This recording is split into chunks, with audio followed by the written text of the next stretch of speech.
امروز قراره یکی از مهمترین خبرهای نظامی سال رو بررسی کنیم. تحویل جنگنده‌های پیشرفته سوخو 35 از روسیه به ایران. خبری که اگه درست باشه میتونه موازنه قدرت هوایی خاورمیانه رو برای همیشه تغییر بده. اما یا واقعا این جنگنده‌ها وارد ایران شدن؟ چند فروند تحویل داده شده و این معامله چه پیامدهایی داره؟ تا آخر ویدیو با من بمون تا پشت پرده ماجرا رو کامل برات باز کنم. داستان سوخو 35 برای ایران از سال 2018 شروع شد. زمانی که تهران رسما به روسیه درخواست خرید جنگندهای نسل 4 توپلاس رو داد. در اون زمان روس‌ها با احتیاط برخورد می‌کردند. ولی بعد از جنگ اوکراین روابط دو کشور وارد مرحله جدیدی شد. روسیه تحت تحریم قرار گرفت و ایران با ارسال پهپادها و تجهیزات دفاعی به مسکو کمک کرد. در نتیجه قرارداد فروش سوخو 35 به عنوان بخشی از همکاری نظامی دو کشور مطرح شد. طبق گزارش‌ها خلبان‌های ایرانی برای آموزش به روسیه اعزام شدند و این یعنی ماجرا از حالت شایعه خارج شده بود.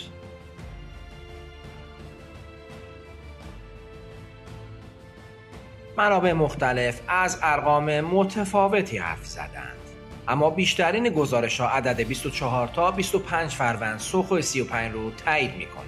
این هواپیماها در اصل برای مصر ساخته شده بودند، ولی بعد از مخالفت آمریکا قرارداد مصر لغو شد. روسیه هم تصمیم گرفت اون جنگنده‌ها رو به ایران پیشنهاد بده. گفته میشه تحویل بخشی از اونها در اواخر سال 2024 شروع شده و بقیه در سال 2025 تحویل داده میشن. با این حال هیچ مقام رسمی هنوز تعداد دقیق یا محل استقرارشون رو اعلام نکرده. سوخو 35 یکی از مدرن ترین جنگنده های روسیه است.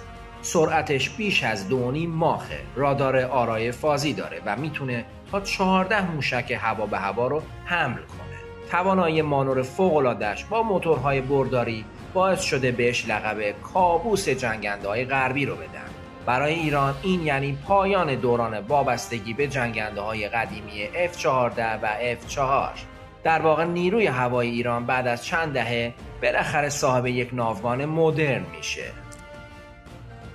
در ماه‌های اخیر تصاویر ماهواره‌ای از پایگاه‌های هوایی ایران چند هواپیمای ناشناخته را نشون دادند که ظاهراً سوخو 35 هستند. همچنین رسانه‌های روسی از تحویل مرحله‌ای صحبت کردند. در مقابل رسانه‌های غربی با نگرانی نوشتند ورود سوخو 35 به ایران چهره آسمان خاورمیانه را عوض می‌کنه. بعضی تحلیلگرها هم گفتند این همکاری نشونه شکل‌گیری محور نظامی جدیدی بین تهران، مسکو و پکنه.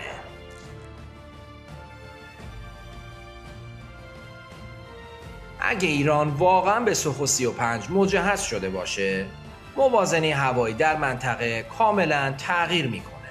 نیروی هوایی عربستان با F-15 و تایفون و نیروی هوایی اسرائیل با F-35 دیگه برتری مطلق نخواهند داشت.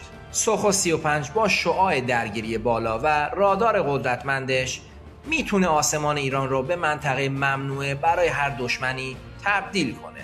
این یعنی یک سطح جدید از بازدارندگی هوایی.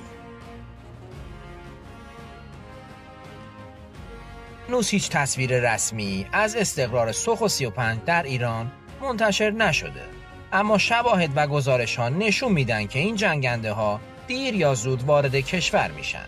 خرید سوخو 35 فقط یک معامله نظامی نیست، بلکه نمادی از همکاری استراتژیک ایران و روسیه در عصر جدیده. نظر تو چیه؟ آیا ایران واقعا سوخو 35 رو تحویل گرفته؟ نظرت رو حتما تو کامنت بنویس و اگه از این ویدیو خوشت اومده لایک کن و سابسکرایب یادت نره.